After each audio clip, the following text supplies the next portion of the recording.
Honestly, the melee community collectively got a power up 11, just pushing and shoving his way to the top of the FGC. I'm gonna answer your first question first. I think the real answer is the honest answer, the honest to God answer, because let's start from the beginning.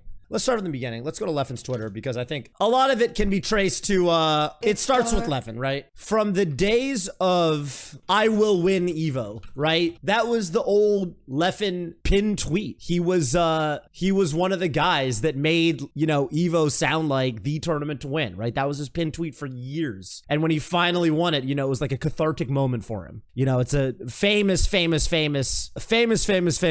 tweet. In fact, when I Googled it, I found this. No fucking clue what this is, but this seems to be some sort of bumper sticker of a fox up airing a puff, and it says, I will win EVO. And then here below in the description, it says, I will win EVO, William Peter Hjelta 2016. This is the first time I learned that Leffen's middle name is Peter, by the way. It's really funny. Is this middle name actual Peter? I'm gonna start calling him Peter. Anyway, you can get this for $3 at this website. Well, we're a far cry from this today, because Leffen tweeted today, you know, after he literally won EVO again. So he's now a two-timer. He's won in 2 different games, which is quite a rare accomplishment, I will say. Won EVO again, despite best 3 and being seated super low. LMAO, no drop set, still in Strive. I'm fucking king. Fuck all you haters. And then, you know, on top of that, there was just a lot of, like, you know, this was the one. Grand finals of EVO and a ticket to the offline event. Wow. So amazing. So prestigious, the biggest fighting game event, you know. So, you know, if you look at this dichotomy from the way Leffen used to talk about winning EVO to the way he's currently talking about winning EVO, you would definitely think that the prestige and the glory of EVO being the pinnacle of tournaments to win has taken a little bit of a nosedive. I mean, I think honestly, no, because it's true, right? I mean, you look at viewership this year. I remember watching the Them's Fighting Herds top 8, you know, to the tune of maybe 1,800 viewers. But I mean, it is a side game. Obviously, side games don't carry the same level of prestige as the main stage. Okay, that's fine. This weekend so far, it looks like the numbers have been hovering in maybe like the 10,000 range, 10,000, somewhere between 10,000 and 20,000. I think what gave EVO its prestige a lot of the time was that it was the biggest viewed tournament, right? It's the only time me and Scar have ever been on a broadcast with 200,000 people. My real answer is I think it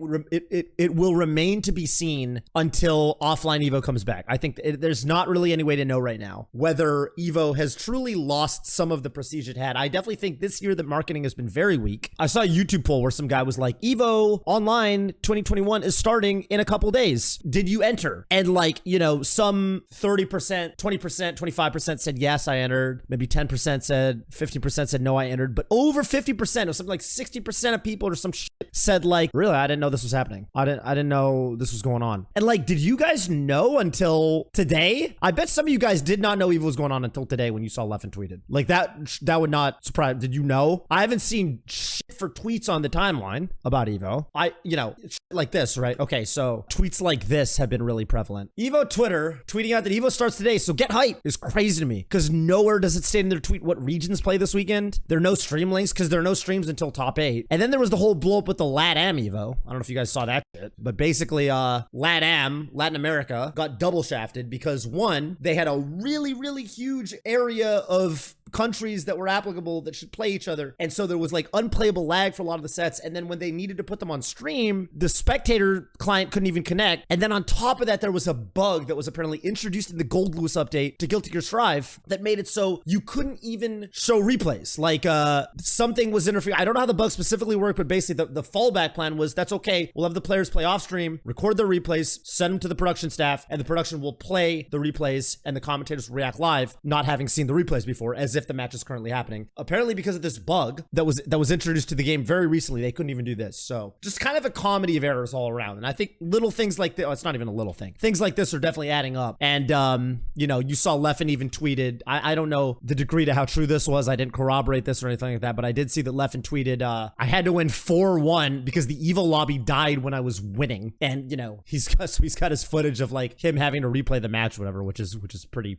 wild. Feel really bad for Markman's step. I mean, dude, I feel so bad because I know that, you know, basically all the production guys are working crazy hours right now, not very far away from me, and, you know, basically doing the best they can with really tough circumstances. But I mean, I would still say that, you know, production, you know, I think they're doing a really good job, but I am curious about, you know, even before you talk about the things that are happening this weekend, you know, or the things that are happening during EVO, I feel like the marketing leading up to the event could have been a lot better. I just feel like there wasn't much hullabaloo. flew leading up to the event the way that there has been in the past. I mean, I get it. It's much more difficult with an online event, but it's still EVO. You guys got to realize EVO was that event. Like a couple years ago, I know some of you guys are probably newer, but man, like EVO, okay, look, when I worked at my startup, I worked at a startup before Twitch, right? I worked at a 20-person startup, and my boss was like a Chinese dude in his mid-30s. And that motherfucker knew about EVO. That guy was saying, like, because he found out, you know, that I did Smash or whatever. And he was like, oh man, so you've been to EVO? He's like, I always watch EVO. I love that Daigo EVO moment 37 or whatever. EVO moment with Justin, you know, like so many normies. This was maybe 2015, right? So many normies know about like the reach that EVO at least had, you know, for it to be reduced to, it felt for a long time like a brand that could not fail. Like the clout on the name of the EVO tournament was just, you know, you'd put up with everything else because of that opportunity, that reach afforded. This year, it definitely does not feel, I mean, I think EVO obviously taking a year off last year because of circumstances surrounding Mr. Shithead. Sorry. Mr. Wizard certainly played a huge factor. Online plays a huge factor, but this is kind of unprecedented stuff. People probably would not have foreseen this, you know, two or three or plus years ago. To answer the other part of the question, will there ever be a replacement for EVO, at least for Smash? I think yes, and I think some tournaments are getting there. You can clearly see that there are several different TOs in the scene, including some that you guys that aren't even currently, you know, that you might not even be thinking about.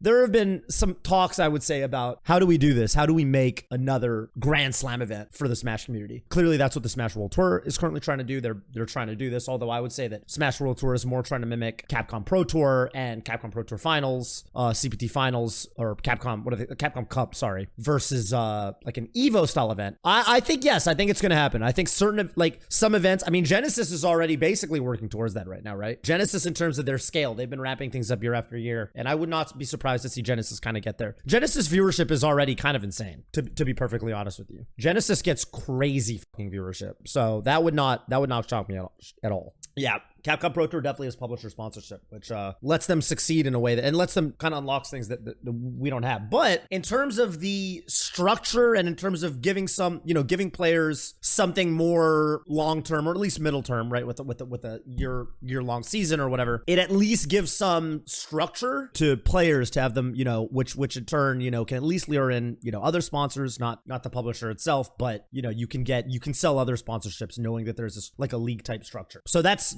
something, right? So that's already that's definitely progress. Tekken World Tour is amazing. Yeah, Tekken World Tour is doing a lot of things right. I think Genesis is a dope tournament, and I'm not just saying this because it's, you know, not very far from me. It's like 40 minutes from me. This year it's going back to San Jose, by the way. I'm very excited for that. I love that San Jose venue. People who went to Genesis, I think it's 3 and 4, or people who have gone to any fanime know that the San Jose Convention Center and the area around it is really lit. Personally, very excited that Genesis is returning to a city I used to live in, San Jose. Awesome city. Of course, Oakland's dope too, but yeah, I don't know. EVO, I think it really remains to be seen. We're gonna have to wait until next year to really know what's going on with the EVO brand, and I think that, like, you know, they can get through this, but I mean, this is tough, right? Like, I would say that like 13,000 in a top 8 compared to normal EVO numbers for a main game top 8. I don't care that it's EU. EU literally beat NA in the 10v10. That's a much bigger decline than what, for example, Beyond the Summit saw with, like, remember Summit 10 Grand Finals had like 50K, 60K viewers. I mean, that's the equivalent, right? You're looking at Summit 9 offline to Summit 10 online. That kind of drop off, you're seeing that practically 10x, it feels like, with EVO from 2 years ago to this year. So that, I would say, is a concern, right? I mean, yeah, I don't know.